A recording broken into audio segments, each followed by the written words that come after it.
안녕하세요. 승리한 성 가족 여러분, 오늘은 사도행전 17장 16절에서 34절 말씀입니다. 사도행전 파트 2의 16번째 강좌로 아데네에서의 바울의 모습입니다. 승리하는 삶은 말씀 중심 예배 중심의 성경 전문 교사를 양육하기 위해서 만들어진 성경 공부 교재입니다. 2016년 6월 현재 저희들 사도행전 13장에서 19장 말씀을 살펴보고 있고요.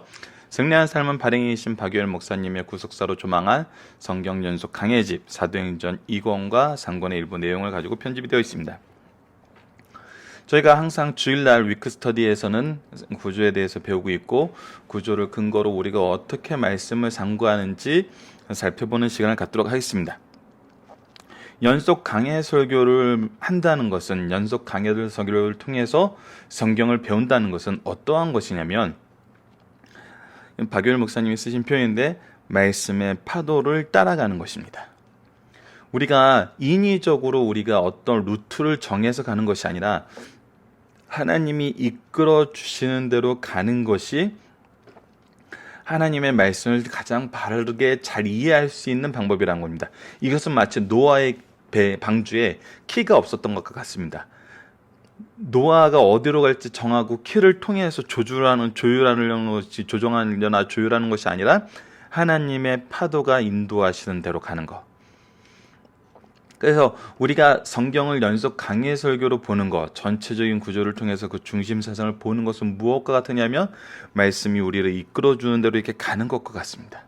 우리가 어떤 목적을 가지고 이 말씀을 해석하고 재배열하고 재단하는 것이 아니라 말씀이 주는 그 내용을 그대로 따라가는, 그것의 가장 좋은 방법이 강해 설교이고, 더 이것을 구체적으로 실천하는 것이 처음부터 끝까지 살펴보는 연속 강해 설교라는 것입니다. 그래서 처음부터 끝까지 1장부터 마지막 장까지 한 절도 빼놓지 않고 말씀의 파도를 그대로 쫓아가는 것입니다. 그 안에서 우리가 얻게 되는 교훈이 하나님께서 우리에게 주시고자 하는 가장 본뜻에 가깝고, 이것을 좀 더 체계화시키는 것이 구조 연구라는 것을 여러분들께서 기억해 주셨으면 좋겠습니다. 자, 그 안에서 우리가 주일날 말씀을 기억 다시 한번 참조를 하시고, 이번 주에 우리가 본문 말씀을 통해서 같이 묵상하고자 하는 제목은 뭐냐면, 바울의 2차 선교 여행을 통해 발견하게 되는 하나님의 계획하심과 이루심의 뜻은 무엇입니까? 입니다. 이 본문 말씀이 어디에 해당하는 거냐면, 바울의 2차 선교 여행에 관한 본문입니다. 그렇다면 이곳에서 우리에게 드러나는 하나님의 계획하심과 이루심의 뜻은 무엇인가 했을 때, 아데네스의 바울의 모습을 보면은 그게 세 가지를 가르쳐주고 있습니다. 신관에서 가르쳐주고 있어요. 하나님은 누구신가? 인간관에서 가르쳐주세요. 사람은 누구인가? 엄밀히 말해서 하나님과 사람은 누구인가, 이 안에서 하나님과 사람 사이의 질서를 우리에게 가르치고 있습니다. 이 질서를 통해서 우리가 발견하게 되는 가장 중요한 것과 구원관입니다. 우리는 어떻게 해야지 구원을 받을 수 있나? 우리 인생은 왜 구원이 필요한 것인가? 이것을 바르게 가르쳐주는 것, 이 세 가지가 오늘 본문을 통해서 나타나는 하나님의 계획하심의 내용입니다. 그리고 그 계획하시는 내용을 어떻게 전하고 이 결과는 무엇인지를 우리가 보게 됩니다. 자, 오늘 본문은 약간 내용이 깁니다. 하나씩 한번 살펴보도록 하겠습니다. 바울이 아덴에서 그들을 기다리다가, 자, 실라와 디모데가 지금 떨어져 있어요. 아덴에 발만 먼저 피신해 왔어요. 그 성에 우상이 가득한 것을 보고 마음이 격분하여, 무엇을 보냐면, 근데 그 성에 우상이 너무 많다는 거예요. 너무 많아요. 이 우상이 많다는 것은 뭐냐면, 여러분, 우상은 신론에 대해서 우리가 얘기를 해주고 있습니다. 이 신론이 너무나 다양하다는 거예요. 이것은 무엇과 연관되면 거짓된 것과 그 거짓된 것으로 인한 죄를 얘기해주고 있어요. 그래서 이게 격분하게 되는데, 무엇에 대해서 격분하냐면, 첫 번째는 하나님께서 주신 재능을 잘못 쓰는 거에 대해서, 우상을 만드는데 자기의 재능을 소비해버려요. 그리고 인생의 목적에 대해서 잘못 해석하는 거에 대해서. 하나님이 우리를 만드신 창조하신 목적이 있고 예수 그리스도를 이 땅에 보내셔서 우리의 구원을 이루신 목적이 있는데 그 목적이 완전히 잘못된 곳으로 가고 있는 거예요. 그리고 이 우상은 필연적으로 죄를 만들기 때문에 무엇으로 가요? 멸망으로 가요. 그러니까 이것은 그냥 남을 게 없습니다. 결국은 멸망이에요. 이것을 보고 격분하게 되는 거예요. 즉, 이 모든 것을 누구의 기준으로 바꿈으로? 하나님의 기준으로 바꾸면서 무엇을 얻게 하려는 거예요? 구원을 얻게 하려는 거예요. 자, 그렇다면 이 구원의 내용을 어떻게 전하는지 봅시다. 17절을 보면 회당에서 유대인과 경건한 사람들과, 원래 규례대로 회당에서 전하고 있어요. 거기서 멈추지 않고 또 장터에서 날마다 만나는 사람들과 변론하니. 변론한다는 것은 이것이 무엇인지 이유를 밝혀 알게 한다는 거예요. 우리가 사도행전을 보면서 바울이 강론한다, 변론한다라는 표현을 굉장히 많이 써요. 이것은 분명하게 그 이유를 밝혀서 깨닫게 하는 거예요. 왜? 하나님은 우리가 분명히 깨달을 수 있어요. 무엇을 통해서 더욱더 분명하게 깨닫게 되냐면 말씀을 통해서 깨닫게 돼요. 그래서 회당에서 항상 말씀을 강론하며 만나는 사람들에게 변론을 하는데, 이 변론은 우선은 우리가 이제 말씀에 대해서 알고 있는 회당에 나타났던 사람들과 만나는 사람들의 내용은 조금 차이가 있을 수 있겠죠. 전하는 방법이나 내용에 대해서. 그것을 우리가 오늘 확인하게 됩니다. 하지만 가장 중요한 거는 이것은 분명하게 깨달아 알게 할 수 있다는 거예요. 저는 이 부분에 대해서 오랫동안 신앙생활을 하고 제 어렸을 때 제 동기들이, 제 또래 사람들이 가장 힘들어하던 것 중에 하나, 특히 중고등학교 때 이 역동적인 사춘기 시절에 항상 드러나는 게 뭐냐면, 지금은 그런 분들 별로 없어요. 지금은 오히려 자식들에게 올인하는 세대이기 때문에 우리 어머니가, 우리 아버지가 교회에 너무 올인한다는 거예요. 그래서 왜 그러는지 모르겠다는 거예요. 그리고 그 안에 무엇이냐면 위선이 있다는 거예요. 평상시에 말하는 것과 행동하는 것이 다르다는 거예요. 그러면서도 올인한다는 거예요. 가족을 돌보지 않고 하나님을 섬기는 것이 있을 수 있냐는 거예요. 물론 이건 잘못된 거예요. 가정과 교회는 서로 충돌하잖아요. 서로 보완해요. 완전하게 하시는 하나님의 제도예요. 이것을 잘못 해석해서 그런 일이 있을 수 있는데, 근데 더욱더 좌절하게 했던 한마디의 말이 뭐였냐면, 엄마는 왜 그렇게까지 교회에 올인해? 우리 어렸을 때 올인한다는 말은 별로 안 썼었죠. 왜 그렇게 가정을 내버려두고 하나님을 왜 그렇게 믿어? 그러면 그때 돌아오는 답이 대부분이 뭐였냐면, 네가 아직 경험하지 못해서 그래. 나중에 네가 경험하면 알아. 저는 이 부분이 우리가 이 말씀 중심에서 꾸준히 이렇게 지금처럼 승리한 삶을 통해서 말씀을 배웠다면은 이렇게 얘기하지 않았을 것 같아요. 그리고 이 부분에 대해서 우리 자녀들이, 제 또래, 이제 우리 자녀는 아니에요, 제 또래 동기들이 오히려 하나님을 발견하는 기회가 됐을 텐데 그 기회를 놓치게 된 것 같아요. 뭐냐면 분명히 말씀을 통해서, 삶을 통해서 하나님을 알게 하셨어요. 오늘 본문에서도 분명히 그게 나타나요. 그럼 우리가 이것을 강론하고 변론해서 하나님을 소개할 수 있는 기회가 왔던 건데, 우리 자녀들이 먼저 관심을 가진 거예요. 우리가 평상시에도 가르치고 교훈하고, 신명기 말씀에서 나타나는 것처럼 앉으나 서나 나가나 들어오나 항상 말씀을 강론하는 것이 있었어야 되는데, 그것을 하지 못했을 때 우리 자녀들이 왜 도대체 그렇게까지 믿어요? 이렇게 물어본다는 것은 뭐예요? 이것을 전할 수 있는 기회가 온 건데, 우리는 이 기회로 뭐라고 저버렸냐면, 네가 아직 몰라서 그래. 네가 경험하면 알게 돼. 언젠가는 경험할 거야. 교육의 기회를 뭘 어떻게 했어요? 미래로 밀어버렸어요. 근데 여기서 이제 예, 잘못된 경우가 많이 나왔거든요. 그래서 우리가 항상 기억하셔야 되는 거, 우리가 항상 중심을 둬야 되는 거, 어떻게 해야지 우리 자녀와 제자들에게 이 말씀을 강론하고 변론할 수 있을까? 그래서 경험주의보다는 무엇을 해야 되냐면 말씀 위주로 신앙생활을 해야 된다는 거예요. 사도행전에서 얼마나 많이 나타나요. 사도 바울이 자기가 경험한 게 얼마나 많아요. 베드로가 자기가 경험한 게 얼마나 많아요. 성령을 경험하고 와서도 성령을 전하는 게 아니라 하나님 말씀의 성취를 얘기했잖아요. 사도 바울도 뭘 얘기하면 성경을 통해서 예수 그리스도가 누구시고 이분이 우리를 위해서 죽으시고 부활하신 구원자라는 것을 성경을 통해서 깨닫게 했어요. 이랬을 때 복음이 확장되거든요. 내 경험을 전하면은 하나님은 사람에 따라서 각자 주시는 은사가 달라요. 경험하게 하시는 것이 달라요. 그건 내 경험을 자랑하는 게 돼버려요. 나는 그렇게 시작하지 않은데 나중에 그런 결과를 가져와요.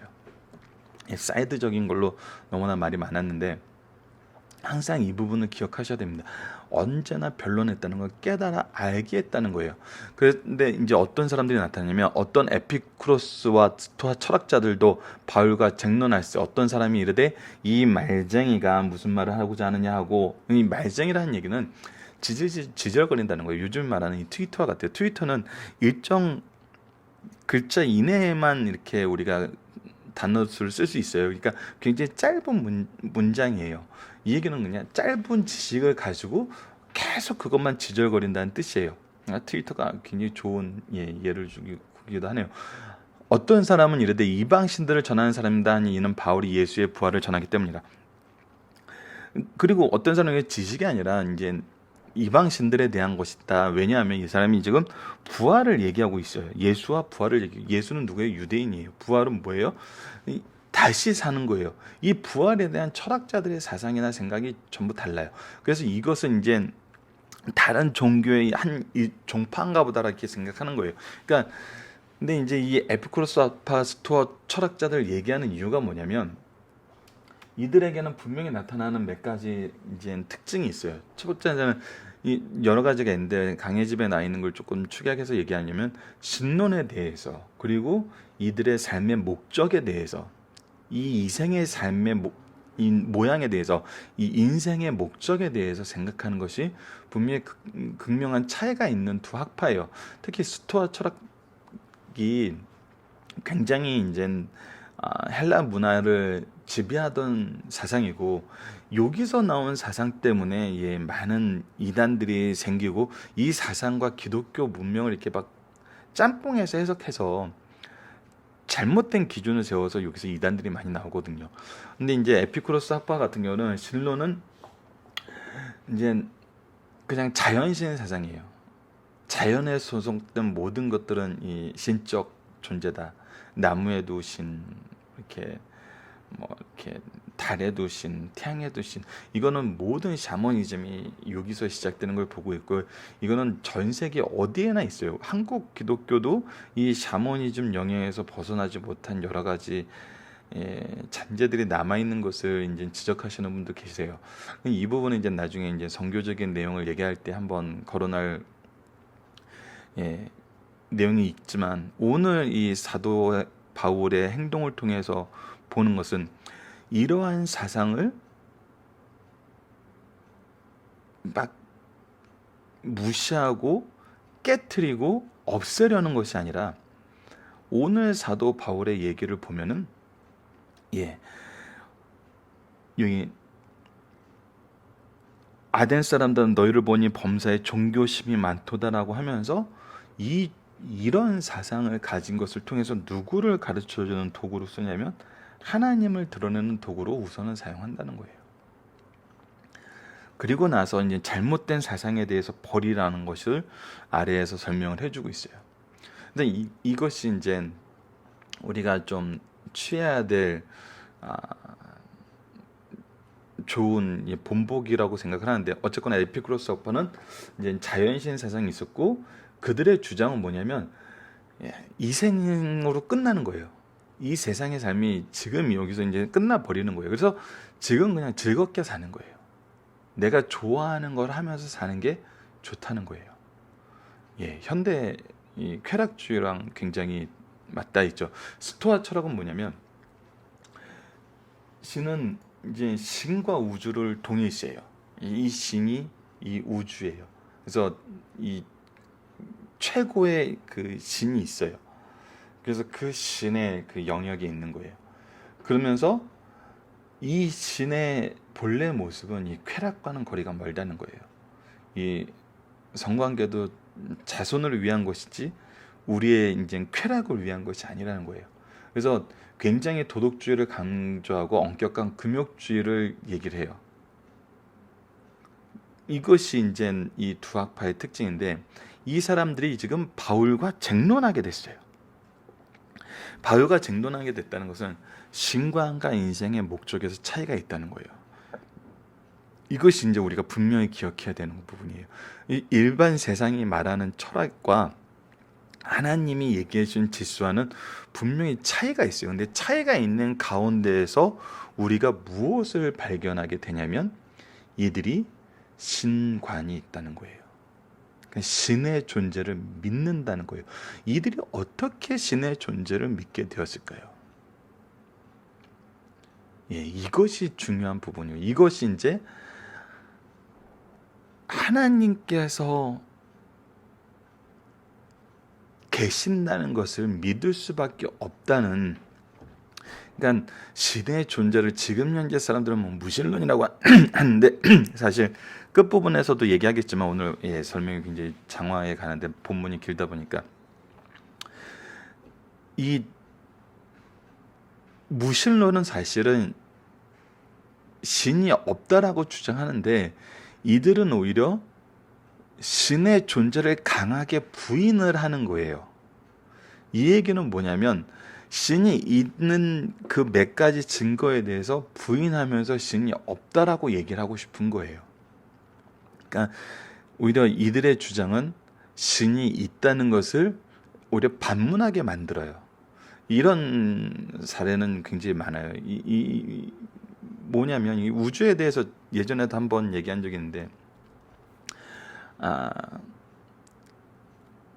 온 우주의 운행을 연구하다 보면은, 천문학자가 되다 보면은, 이 우주를 어떻게 이게 이렇게 조성이 되고, 이 얼마나 놀라운 이 사실들이 이 우주의 신비에 숨어 있는지 발견하면서 저절로 신의 존재를 인정하게 된다는 거예요. 근데 몇몇 학자들이 이런 얘기를 하는 걸 들었어요. 실제로 이제 제가 방송에서 들었던 겁니다. 이제 인터넷 방송이긴 하지만, 원래 이제 그 사회자는 신에 대해서 이렇게 중요하게 생각하는 사람이 아니었어요. 근데 이 천문학자의 설명을 듣다 보니까, 아니 당신의 설명을 듣다 보면은 이 진짜 초월적인 존재가 이 모든 것을 이룬다는 그 얘기할 수밖에 없게 되는 거 아니에요? 당신의 설명도 그렇지 않아요? 그랬더니 이 사람이 그렇긴 한데, 그러면은 너무 좀 심플하잖아요, 그런 거예요. 그건 너무 수준이 낮잖아요, 그런 거예요. 이 우주의 신비를 보고 이 신비가 어떤 위대한 그런 존재의 작품이라고 얘기하는 건 너무 좀 수준이 낮고, 이 안에서 뭔가 이렇게 우연히 만들어서 생성된 그 비밀을 알아내는 것이 오히려 고차원적인 거 아니겠냐는 거예요. 이 얘기는 뭐냐면, 내가 지금 신이 없다라고 생각을 하고 그 신이 없음을 증명하는 삶을 선택했다는 거예요. 그것을 느낄 수 있지만 그것을 거부한다는 거예요. 그게 이제 무신론이에요. 더 이거에 정말 무신론에 가까운 것은 여기 있는 거예요. 내 말을 다시 듣겠다니. 이거는 밀어두는 거예요. 그래? 그런 거 있어. 이건 무관심한 거예요. 오히려 이 무관심이 이 무신론에 더 가깝다는 주장을 많이들 하세요. 자, 그럼 이제 계속 보도록 하겠습니다. 이제 배경 설명은 어느 정도 됐기 때문에 이제 본문 중심으로 좀 나가보도록 할게요. 그들을 붙들어 아레오바고로 가며 말하기를 내가 말하는 이 새로운 가르침이 무엇인지 우리가 알 수 있겠느냐? 내가 어떤 이상한 것을 우리 귀에 들려주니 그 뜻이 무엇인지 알고자 하니. 자, 이게 정말 놀라운 것입니다. 이 우상이 많은 이 자리에 하나님을 모르는 거예요. 우선 하나님의 존재에 대해서도 신에 대해서는 알고 있지만 하나님에 대해서 모르고 있어요. 지금까지 바울의 가르침을 보면 회당 안에서 가르침이 중심이 되고 회당에서 바울의 가르침을 접한 사람들이 예수 그리스도의 복음에 접근하기 위해서 날마다 모여서 말씀을 더욱더 사모하는 모임이었어요. 근데 지금은 뭐냐면 전혀 그 배경이 달라요. 상황이 달라요. 이방신을 우상에 가득한 그런 도시에서 우상에 대해서 생각하는 사람들이 접하게 되는 거예요. 근데 이곳에서도 동일한 준비가 있음을 봐요. 우선은 말씀을 선포할 수 있는 공간이 있었어요. 자, 이게 이제 하나님의 준비하심으로 우리가 항상 발견하게 되는 내용이란 겁니다. 장터에서 날마다 만나는 사람과 변론하고 있었는데 지금 아레오바고라는 곳으로 가게 되었어요. 그곳에서 이 가르침에 대해서 공개적으로 얘기를 하고 이 부분에 대해서 그 뜻을 분별하고자 하는 사람들의 모임이 있고 이러한 문화가 있었다는 거예요. 그래서 이거는 이제 하나님의 준비하심으로밖에 볼 수 없어요. 그리고 두 번째는 하나님이 어떤 분이신 줄 알 수 있는 신적인 감각, 신관이 있었다는 거예요. 에피쿠로스 학파에서도 스토아 학파에서도. 그리고 이 도시에 우상이 가득한 것 그 내용 자체가 무슨 사상이 있었다고? 신관이 있었다고. 이 신관은 하나님께서 이미 창조를 하셨을 때 인류에게 부여하신 거예요. 하나님을 떠나서는 살 수 없는 인생이기 때문에 신의 존재에 대해서 거부할 수 없어요. 현대 사회가 거부하는 것은 거부하는 삶을 선택한 것이지 이것이 거부한다고 없어지는 것은 아니라는 거예요. 이 부분은 분명하게 우리가 알고 있어요. 그리고 이 부분 때문에 우리가 하나님을 서게 할 수 있는 거예요. 이 또한 하나님의 준비하심이라는 거예요. 자, 모든 아덴 사람과 거기서 나그네된 외국인들이 가장 새로운 것을 말하고 듣는 것 위에 달릴 시간을 쓰지 않아요. 공간이 있었다면 시간도 있은 거예요. 하나님께서 공간을 준비했다면 시간까지 준비하셨어요. 이 말을 들을 이런 사람들의 모임이, 이런 시간들이 이미 이 도시에 이제 부여됐던 거예요. 바울이 아레오빠고 간 데서 아덴 사람들은 너희를 보니 범사의 종교심이 많도다. 그러면서 이제 무엇을 설명하냐면 신관과 인간관을 설명해요. 즉 하나님과 사람 사이의 관계와 질서를 얘기했어요. 내가 두루 다니며 너희가 위하는 것을 보다가 알지 못하는 신에게로 생긴 단을 보았으니. 자, 내가 지금 얘기하는 것은 너희들이 이해하기 쉽게 너희들의 언어와 너희들의 생각 틀 안에서 이것을 변론해 나가는 거예요. 이것이 바로 변론이에요. 잘 보세요. 다른 것에서 전혀 이상한 것에서 시작하잖아요. 이들의 그 주장 안에서 시작하고 있어요. 그런즉 너희가 알지 못하고 위하는 그것을 내가 너희에게 알게 하리라. 그래서 너희들이 모르던 신, 너희들이 알지 못하는 신이 있을 거라고 생각했는데 그 신에 대해서 너희들에게 설명해 줄게. 자, 그 신은 누구시냐면 우주와 그 가운데 있는 만물을 지으신 하나님께서는 천지의 주제시니 손으로 지은 전에 계시지 아니하고. 자, 하나님은 누구시냐면 창조주세요. 창조주의 특징은 뭐냐면 인간이 손으로 지은 전에 계시지 않는다는 거예요. 그러니까 인간이 무엇인가를 해 주어야만 완전해지는 것은 창조주가 될 수 없다는 거예요. 또 무엇이 부족한 사람의 손으로 섬김을 받는 것이 아니니.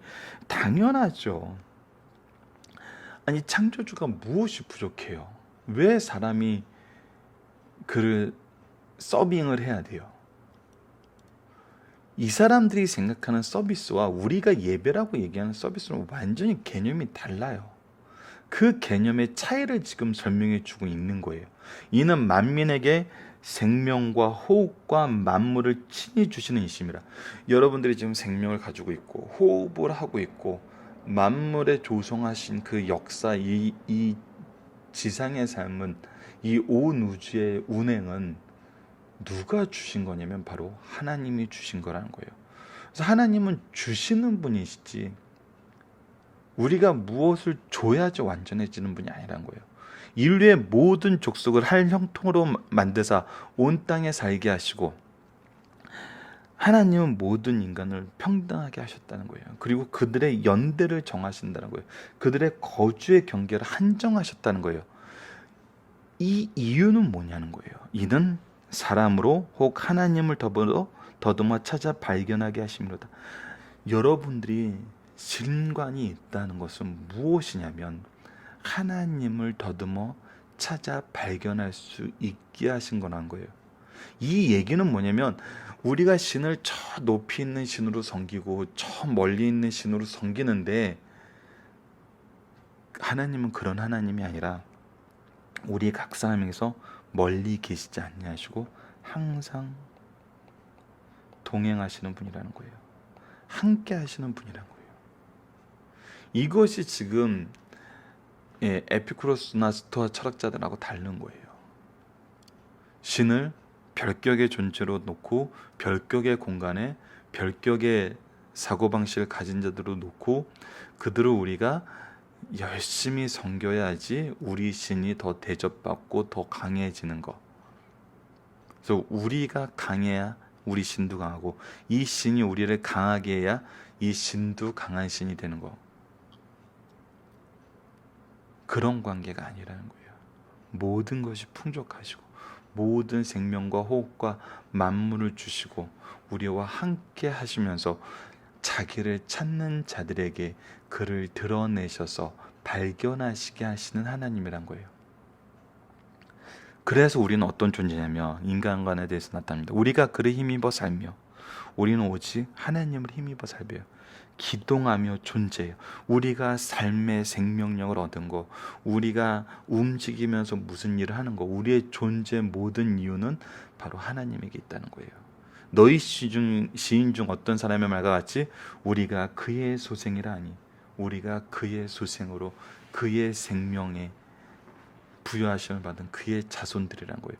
이와 같이 하나님의 소생이 되었은즉 하나님을 금이나 은이나 돌에나 사람의 기술과 고안으로 새긴 것 같이 여길 것이 아니라, 그래서 우리가 신을 세워놓고 우상을 만들어 놓고 이것이 우리의 신이다라고 그렇게 생물을, 우리는 생명이 있는데 무생물을 만들어서 그것을 신이라고 하는 것은 옳지 않다는 거예요. 알지 못하던 시대에는 하나님께서 간과하셨거니와. 너희들이 지금까지는 제대로 알지 못했어. 근데 하나님이 내버려 두셨었어. 근데 이제는 내버려 두지 않으셔. 왜? 무엇이 이루어졌기 때문에. 너희들에게 회개하게 하셔서 무엇을 알게 하시면 이는 정하신, 이제 여기서부터 구원론이 나타나는 겁니다. 신론과 인간론에 대해서 위에서 설명했다면, 이는 정하신 사람으로 하여금, 누구예요? 예수 그리스도예요. 아직 예수에 대해서 모르기 때문에 정하신 사람으로 하여금 천하를 공의로 심판할 날을 작정하시고 분명하게 심판대가 오셔서 그때 공의로 심판하세요. 이에 그를 죽은 자 가운데서 다시 살리신 것으로 모든 사람들에게 믿을 만한 증거를 주셨느니라. 부활의 주님을 통해서 우리가 믿을 수 있는 근거가 되게 하셨다는 거예요. 그들이 죽은 자의 부활을 듣고 어떤 사람은 조롱하고, 야야 말도 안 돼, 죽은 것은 없어, 다시 살 수 있는 것이 없어. 어떤 사람 일을 대해서 다시 듣겠다면 이것은 그래 뭐 괜찮은 것 같아, 근데 나중에. 이에 바울이 그들 가운데서 떠나며, 그러나 어떤 사람이 있어요. 몇몇 사람은 그를 가까이 하여 믿으니 그 중에 아레오바고 관리 디오누쇼와 다말이라 하는 여자와 또 다른 사람들도 있더라. 그러나 분명히 이걸 통해서 믿는 자가 있다는 거예요.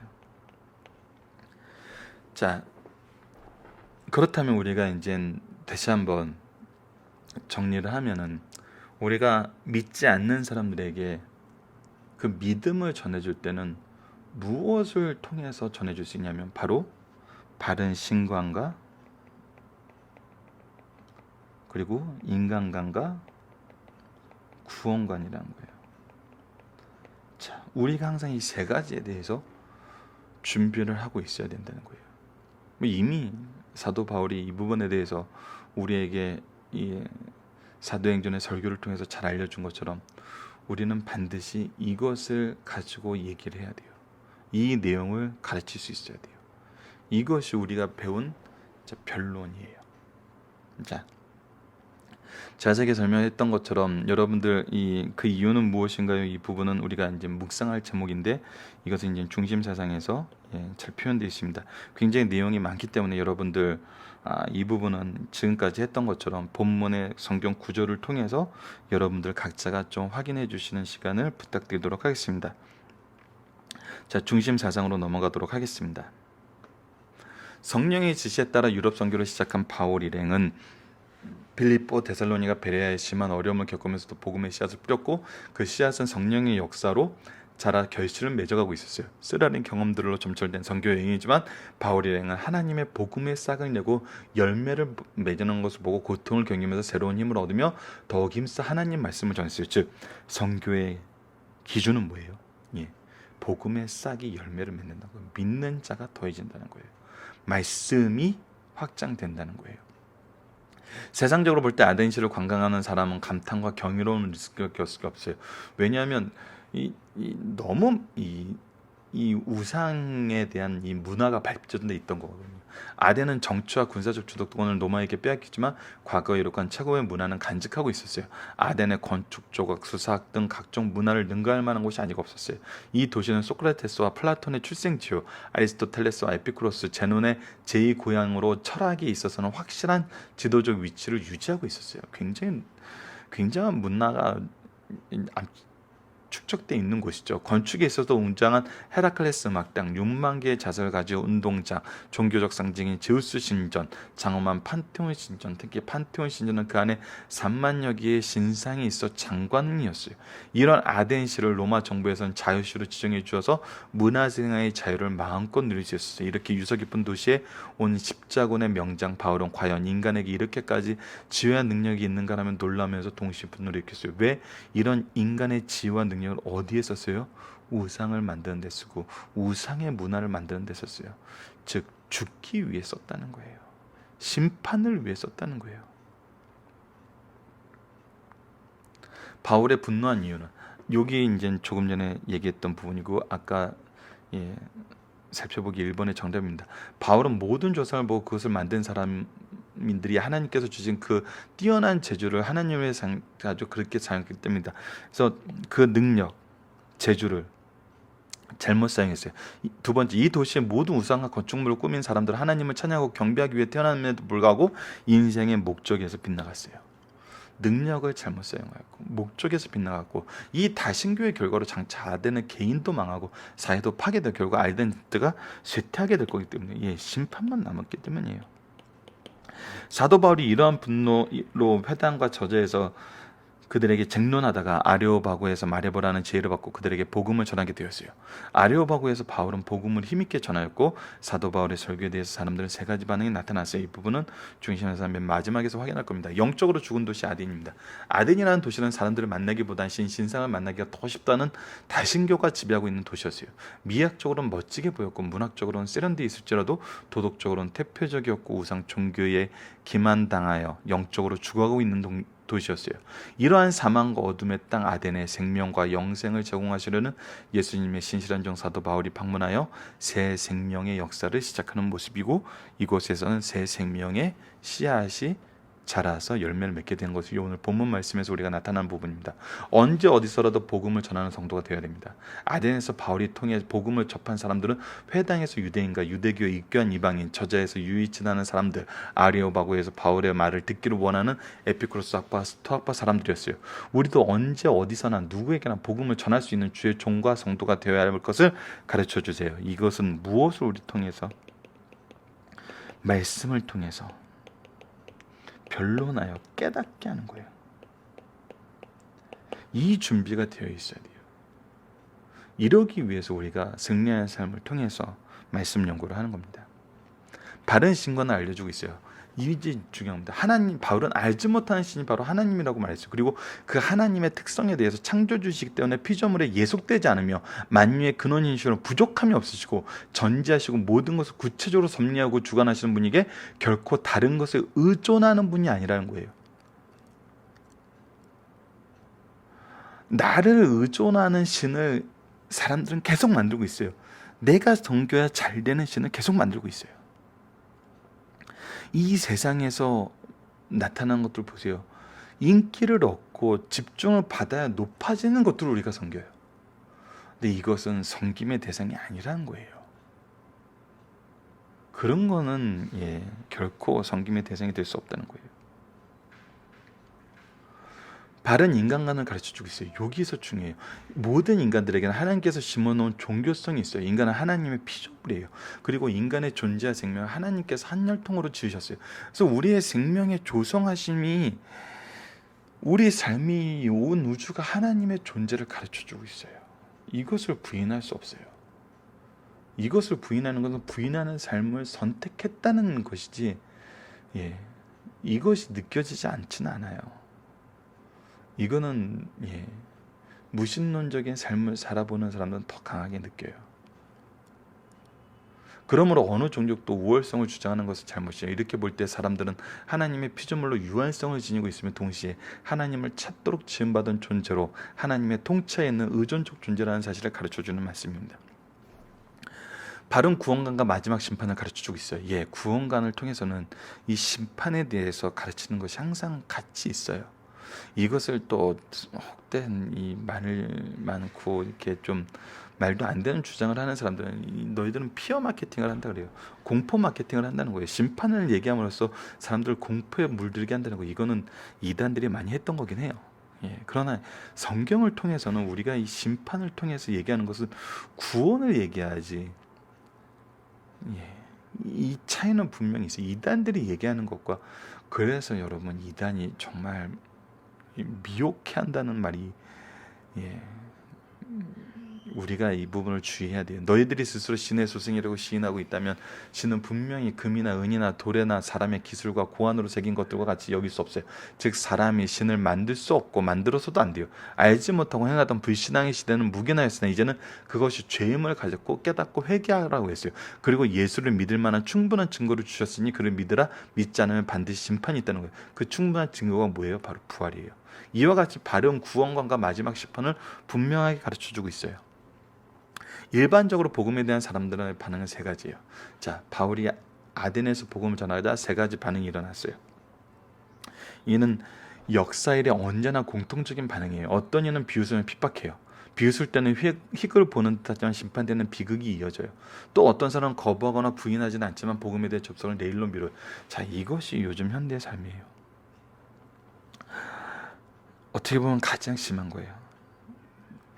구원론에 대해서도 깨닫게 하고 심판에 대해서도 얘기했어요. 근데 지금 현재 즐길 게 너무 많아요. 지금 현재의 삶에서 포기할 수 없는 게 너무나 많아요.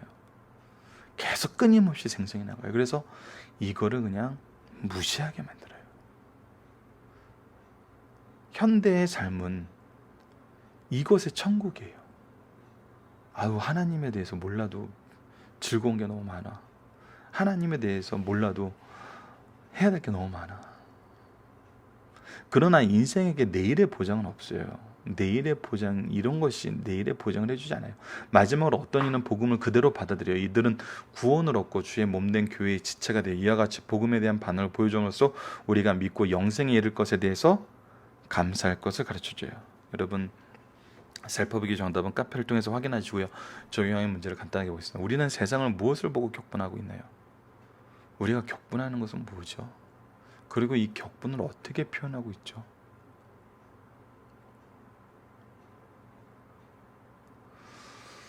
이 부분은 제 좁은 소견일 수 있지만 소견이란 표현을 이제 좀 방송을 만들 때는 주의해야 되긴 하지만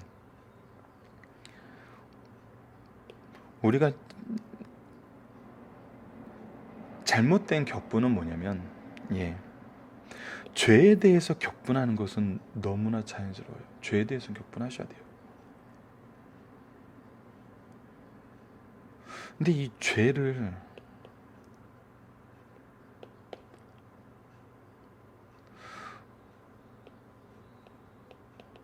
우리의 이익과 연결해서 싫어하는 경우는 동일한 모습이에요. 죄를 미워한다는 모습은 동일한데, 죄여서 용납하지 않는 것이 아니라, 용납할 수 없는 것이 아니라 이것이 우리의 이익을 침범한다고 생각하는 것 같아요. 우리 스스로 우리를 어떤 존재로 만들었냐면 어떤 이익 집단으로 만들어 버리는 거예요.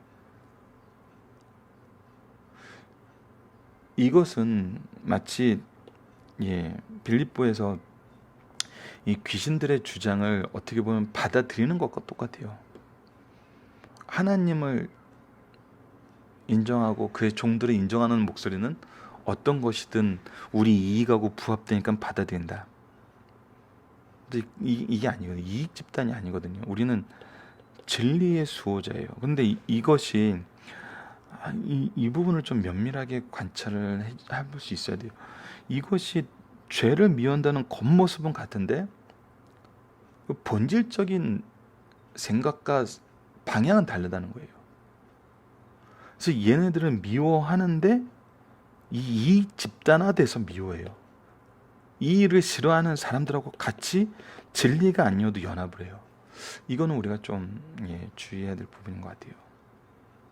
이것은 교회의 지도자나 우리 가정의 지도자가 이거는 좀 잘 구분하셔야 돼요. 그걸 격분하는 것이 이 집단화를 만드는 것하고는 다르거든요. 어떻게 보면 그래서 아덴에 사도 바울을 혼자 보냈는지도 모르겠어요. 그리고 이 격분을 어떻게 표현하고 있냐는 거예요. 이익 집단화되면 무엇으로 나타나냐면 공격으로 나타납니다. 어떻게 보면 선동으로 나타나요. 마치 복음을 거절하는 사람들이 선동했던 것과 선동으로 나타나요.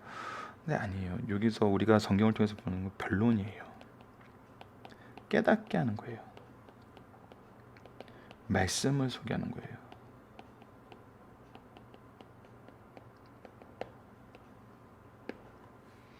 그러면 기회가 와요. 하나님께서 준비하신 기회가. 저는 죄에 대한 반응과 죄를 돌이키게 하는 방법은 우리가 좀 더 어떤 것이 성경적인지를 검토해야 될 것 같아요. 그리고 이 방법, 아덴에서의 모습의 방법을 통해서 분명히 가르쳐줘야 되는 것이 신관과 인간관과 구원관이에요. 제가 안타까운 거는 오늘도 유튜브에 들어갔더니 우리도 유튜브 방송을 만들고 있지만 타이틀 앞에 하트에 무지갯빛을 해놨어요. 뭐예요? 무지개가 하나님의 언약의 상징인데 지금 이 무지개가 뭐의 상징이 됐어요? 동성애의 상징이 됐어요. 이게 말세의 증거이긴 합니다. 말세의 증거예요. 무지개가 하나님의 언약의 상징인 무지개가 동성애의 상징이 되어버렸어요. 잘못된 기준을 가진 사람들은 하나님의 창조의 질서를 인정하지 않아요. 그런데 이 동성애를 공격하는 많은 기독교 단체들의 캐치프레이가 지저분하다는 거예요. 병으로 옮긴다는 거예요. 이거 사실이에요. 근데 이거는 공격의 이유는 돼요. 근데 깨닫게 하지는 못해요. 왜 우리가 이 부분에 대해서도 하나님에 대해서, 인간에 대해서, 하나님이 만드신 질서에 대해서, 구원관에 대해서, 심판에 대해서 더 준비되어서 더 분명하게 얘기할 수 없는 걸까요? 이 부분은 우리도 다시 한번 점검할 필요가 있어요. 물론 이런 방법으로 열심히 하신 분들 굉장히 많아요. 정말 이 부분에 열심히 하시는 분들 많아요.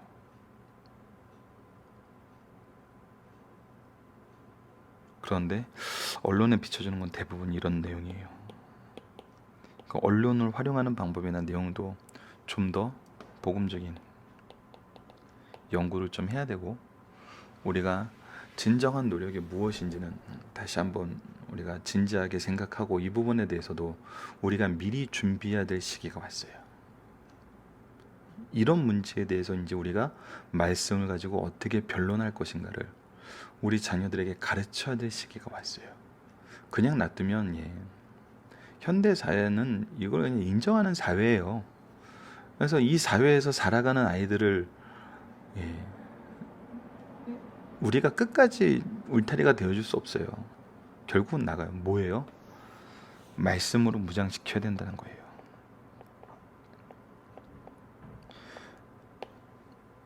얘기가 좀 길어지고 있는데, 동성애에 대해서 굉장히 걱정하는 부모님들 많아요. 영적 부모님들 많아요. 지금 이슬람 음식에 대해서 굉장히 걱정하시는 분들 많아요. 그 문화가 들어오고 그 문명이 들어오는 거에 대해서 걱정하는 분들 많아요. 근데 걱정하면서 말씀으로 양육은 안 해요.